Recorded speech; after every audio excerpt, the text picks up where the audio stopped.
Same thing, 6 and 7. Okay. This different book. This page 6 and 7. The U.S. government wanted to remove the Seminoles from Florida to make room for white settlers. The Seminoles fought many battles with U.S. soldiers.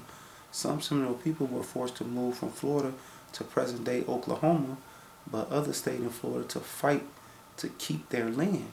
Indian warriors like Ascola and Billy Bowleg led the Seminoles in battle. After many years of war, the U.S. government finally gave up fighting with the Seminoles. The Seminoles went on living in the Florida wilderness. See that? And these are the men that did it. This Billy Bowleg is another picture of him and the other Indian chiefs that stayed and fought. Why? Because Genesis 49 and 3. Reuben, thou art my firstborn, my might, and the beginning of my strength, the excellency of dignity and the excellency of power. You ain't gonna be able to take nothing like that down, boy. What kind of people you get? Okay. Just let me go into now showing you how Judah came into play with that Deuteronomy 33 and 6. Now we're gonna ride that wave a little bit. Okay. Just let me get it real quick.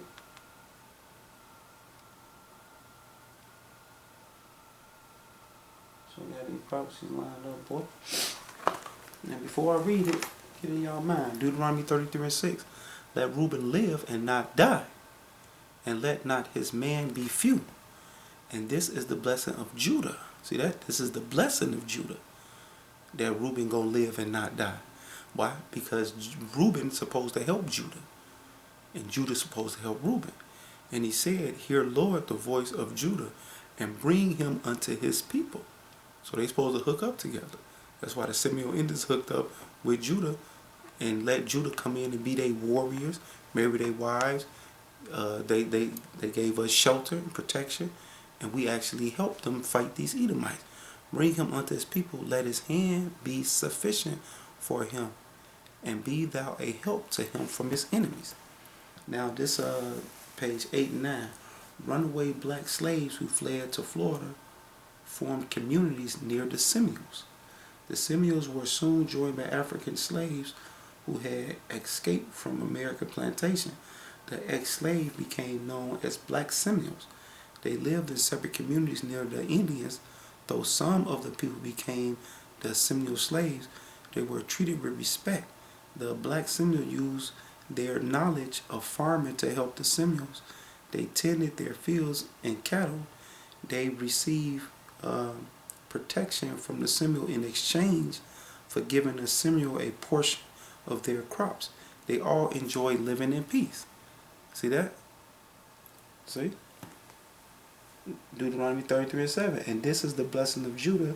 And he said, hear Lord the voice of Judah, and bring him unto his people. Let his hand be sufficient. See that? Meaning help one another. The book just got done explaining how they was helping each other. I'm going to keep going though, for you naysayers.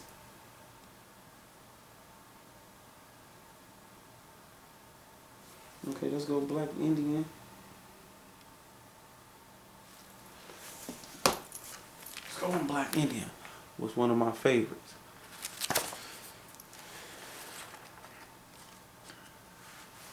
Black Indian 135.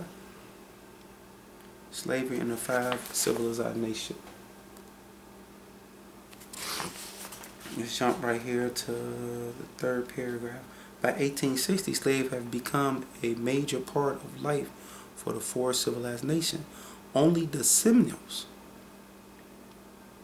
as we have already seen, firmly rejected bondage in favor for a system of friendship and alliance with the black members. But among the other 4 nations, black slaves began to shape their development and village life. So out of all of the Indians, or you say North American Indians that was over here, or the 4 civilization nations, only the Seminoles decided to reject the slavery of bringing Judah in as slaves and treated them as equals. And that goes into the prophecies of Deuteronomy 33 and 6 and 7. Man, motherfuckers got it twisted, man. But okay, let's keep going. Cause this ain't new to me. I already know what's up. Let's go to page 60. I'll show you something the white man started to figure out when he observed it. Now this on page 60 on Black Indian. General Gassop became the first commander to recognize the critical role black Seminoles played in the nation. Throughout many operations, I found the Negroes the most active and determined warriors.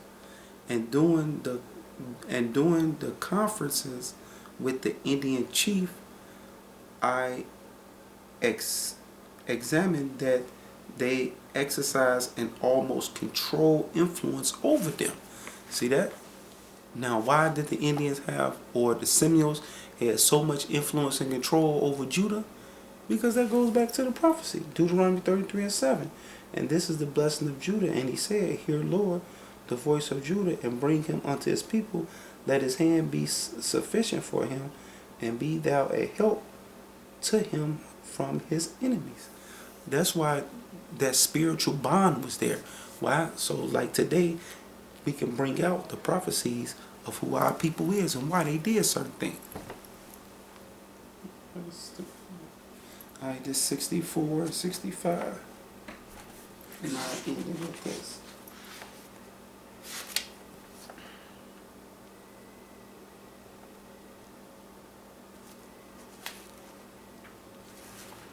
Okay.